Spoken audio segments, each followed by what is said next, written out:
Jerusalem.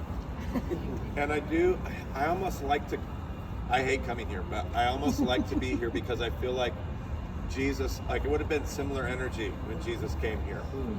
Especially when he came here. He came here during festivals. It would have been the busiest time of the year. Like you would have had the same hustle and bustle. I'm sure some of his disciples loved it. Some of his disciples were like me. You get the idea. It's kind of cool to be here. I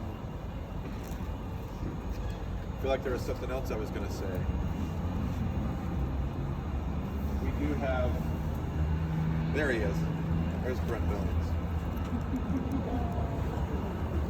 I had a group that I forgot I left stranded in the lobby last night from Jerusalem University College that had to come see me, and I told them 8 o'clock in the lobby. Oh. I got down there at 9, but I was the celebrity, so I got to show up whenever I was. Really fun to chat with them. They were a pretty cool group of students there, and it was pretty fun.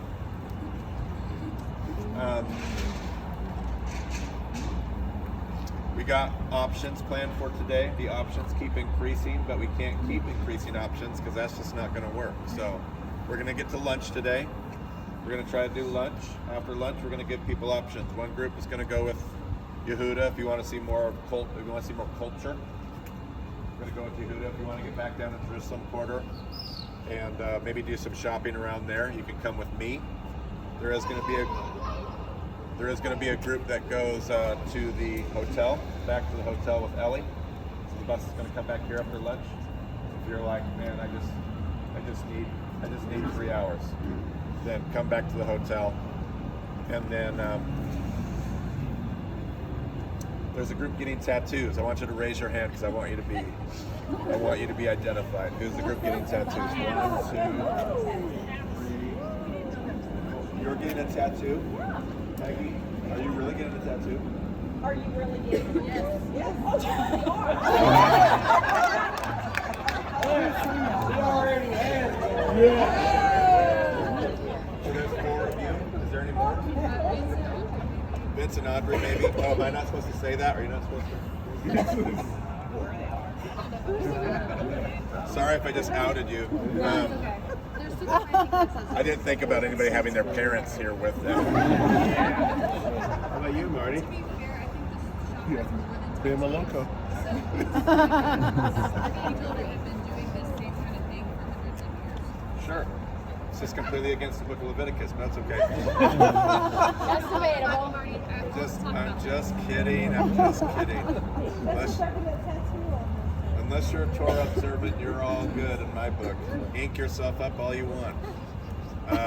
So we got that group we're okay as long as you're going to stay at Jaffa Gate. We can't let you go anywhere else. So you'll have about 2 hours, 2.5 at the max, but you're going to have 2 hours. It's not. Yeah, I'm not sure how quick tattoos take, but. Your beard is going to be the most complicated part, but I think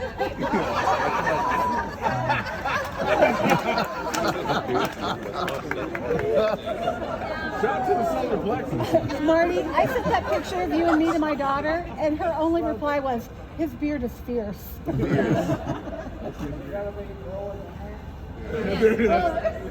All right. One last devotional, okay, everybody? Okay. Boker Tov. There was a rabbi who was on his way to synagogue, running late as usual. And as he headed towards the entrance of the synagogue, there was an old woman there. And she said, Rabbi, Passover is coming. As you know, Passover is coming this weekend. Torah tells me I need to host a Seder meal and invite people over to join me for Pesach. But I don't have any money. Will you pray for me that I might find a way to do this mitzvah and host a Seder meal? Now, this rabbi was known for having a powerful prayer effect. He could pray, and whatever he prayed for would happen.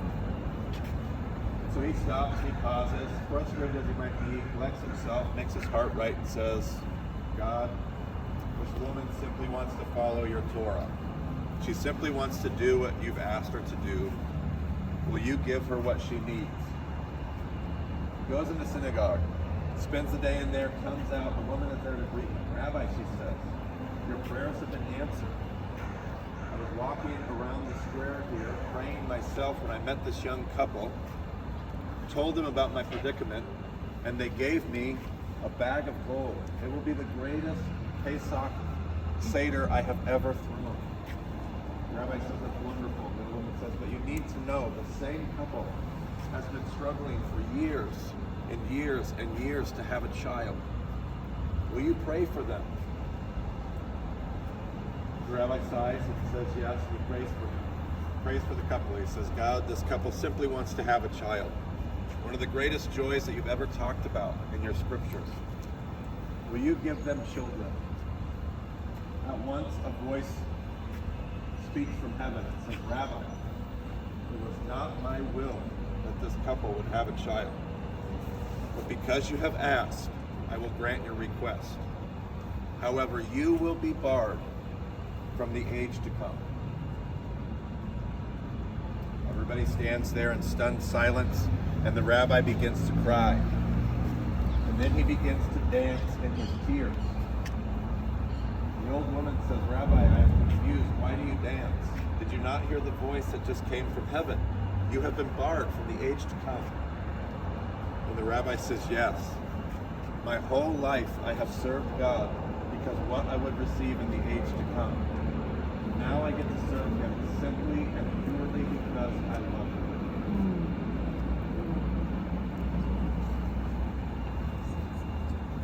Archbishop Desmond Tutu said this: the first law of our being is that we are set in delicate network of interdependence with our fellow human beings and with the rest of God's creation.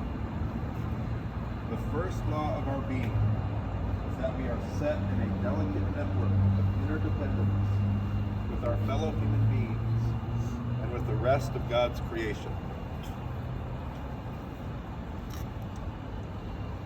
Let's see. Augustine, who I beat up yesterday, said this: the way to Christ is first through humility, second through humility, third through humility. If humility does not precede and accompany and follow every good work we do, if it is not before us to focus on, if it's not beside us to lean upon, if it's not behind us to fence us in, pride will wrench from our hand any good deed we do the very moment we do it.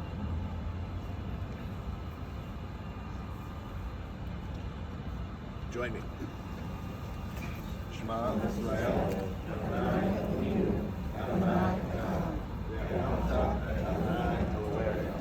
L'kol levavcha, u'l'kol nafshcha, u'l'kol me'odecha, ve'ahavta ve'acha kamocha. Here's Israel. Love the Lord your God with all your heart, with all your soul, with all your might, and love your neighbor as yourself. All right, we're going to try not to make a major commotion as we go right through that little cafeteria, up the stairs, out the front door. I don't know whether our bus will be there or not yet, but when it shows up, get on.